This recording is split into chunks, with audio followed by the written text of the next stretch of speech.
Should I sage our... Hi, everybody. Welcome to Noon with Natalie. Jen was just saging us, getting us ready for this next episode. I'm really excited to have Jen Richer with me today. I want to tell you a little bit about her. Jen and I met a few years ago while we were networking and pushing our businesses.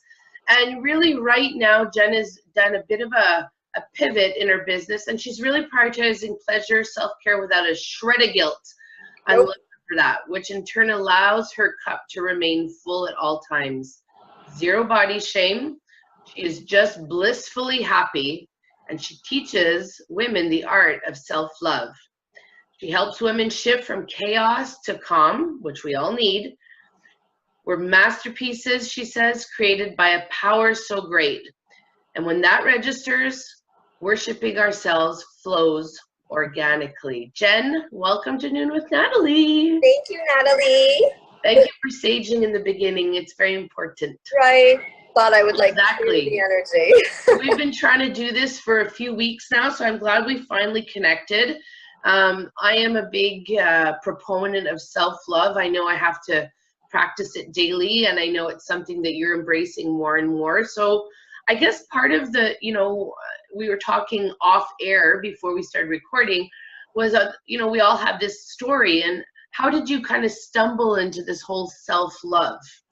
Right. So I wasn't even sure that we would talk about that, but it makes sense after your brief explanation. So I practiced event planning, was my career of choice for, I guess, over 10 years, maybe 12 years while living in Philadelphia. And the events that I styled, planned, and themed were very high end. So the clients were dropping big, huge chunks of money, like we're talking $3,000, sometimes $6,000 on one event, and the event being like a child's birthday party. So they were fun, they were huge, they were flashy, and that's who I was at the time, I guess, raising kids and wanting glitter and whatnot. But then after a certain period of time, when my spiritual growth became a priority in my life, I would meet with these potential clients, and I was more concerned about, like, why is it that you feel that you need to, spend that kind of money on your 2-year-old? Or, what is her favorite theme? And it was always completely different than what the mom was doing. The grandiose nature of these events was based basically based in fear. It came from a place of wanting to compare herself to all the other moms and that kind of thing. So I literally organically just woke up one day and I was like, we've been chatting for an hour. We haven't even talked about the party yet, but let me tell you what you need to do to be able to move forward and be happier. And I guess that turned into coaching. Yeah, and that transition for you, as you say, I love the word organic. It represents so much, but it was an organic transition for you. Right. So you have immersed yourself in the self-love, self-care industry, and it's all I do now. What does that mean for you, though? And right? What can you share with the audience? Thanks for asking that. When you say self-love, self-care, people automatically think, bubble baths and going to the spa and getting their nails done. And my responsibility is to educate women and to be very clear. Self-love and self-care is what pleasure, like what pleasure means to you, right?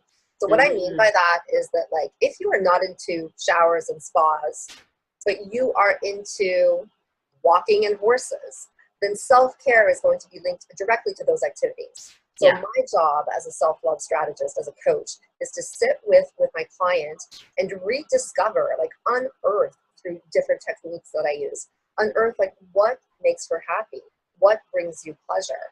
And if, for example, one of those things is travel, well, we can't travel every week. I mean, let's be realistic. So what we do is we find activities that trigger, joy and happiness around traveling, whether that's... So my wine is, my self-care. A glass of wine can be my self-care. So then we would figure out, like, what does that mean to you, Nat?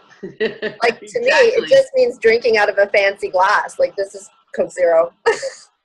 Sure, let's run with that. It totally is.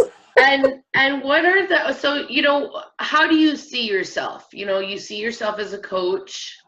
What are some of the other things that, Right. you see yourself I, as? I see myself as a teacher. I see myself as a Yeah. strategist.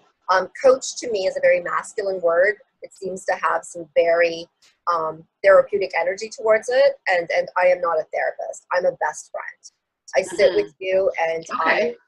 I, kind of like bring your goddess out and we're buddies. So Yeah. I use the term strategist. I'm also an artist. I create, I've been creating my whole life. Now I create crystal wands because I'm just madly into crystals. And I'm a writer. I've been writing forever. So there is no one word answer for me. And you know what, Nat? That's okay. Women Absolutely. who are home-based, business-based and whatnot, like they're always like afraid to answer that question. Like, what do you do? Because you're not, I don't know, a nurse, or you're not like an accountant. And I realized this year that being multi-passionate is awesome. It's okay. I get bored. So when I'm done doing wands, I'm writing. When I'm done writing, I'm coaching. So it's amazing. So what have you written lately that our audience could benefit from? Right. So I've been writing a book for the last 2 years. Okay. I'm hoping that this is the year that I publish this book. But in the meantime, I've created a guide, a PDF guide. So an easy downloadable file. It's called 10 Seconds to Self-Love. Okay. And that document, 44 simple suggestions for everybody to practice, was simply born out of that famous excuse, I don't have time. How can you take care of yourself? Nobody has time. What are your, somebody says to you, I don't have time, just like you said. What are maybe your five favorite self-love tips you can give? So like I said earlier, it's super, super personal. For me, I enjoy moments of meditation. Okay. I do not meditate for 10 minutes or 30 minutes at a time unless it's guided. But I will take moments of silence. I will practice my breath. I will lie down flat on my back, whether it's my bed or my sofa. If I'm in the car, I will like close my eyes and take a breath, take a moment. So that would be one that I would suggest. It's easy, right? So people are like, of course, everybody says that. Nobody does it, Nat. Yeah, I know. Self-work tools only work if you work them. Like you have to do the work. So that would be one. Another one is affirmations. I'm huge on mirror work and affirmations. Like I will literally be all like, I am awesome. I'm doing dishes and I'm like, God damn, this place looks great. I am a super good decorator. Like whatever it is, it sounds silly, but I am constantly, and I teach this. I have 2 daughters, a son. Their self-esteem is fabulous. Absolutely, I couldn't agree more. We preach. Like I'm a masterpiece created by a universe greater than myself, right? So it's almost shameful to be picking on myself. Like the creator is going to get angry. Yeah. No, but I think those small moments that you had, even for me going out and getting myself a nice cup of coffee or nice latte, it's that thing that you treat yourself to.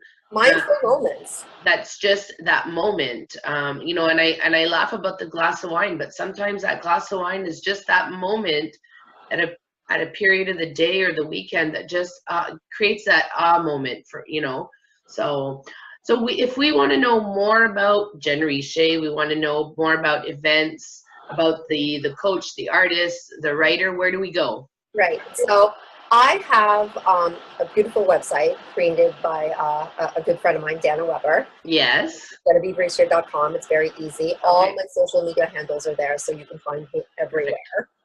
The new PDF can be purchased there. I have it coming this weekend. I'm co-creating with my girlfriend, Claudine. Going to be celebrating the full moon, the eclipse. So if anyone wants to come to that, they can register there as well. So that's my hub, GenevieveRicher.com. Excellent. So today on Noon with Natalie, we had Jen Richer. Super happy to have you with me. My name is Natalie Mann. I'm the owner of Master Authentic Voice. I'm a speaking and presentation skills coach, maybe strategist on some days. And you can find me at nataliemayotte.com. Those addresses will be at the bottom of the page a little bit later on. So whatever you choose to do today, everybody, have a great day. Jen, thanks for being with me today. And I look forward to connecting with you soon. Take care. Bye for now, everybody.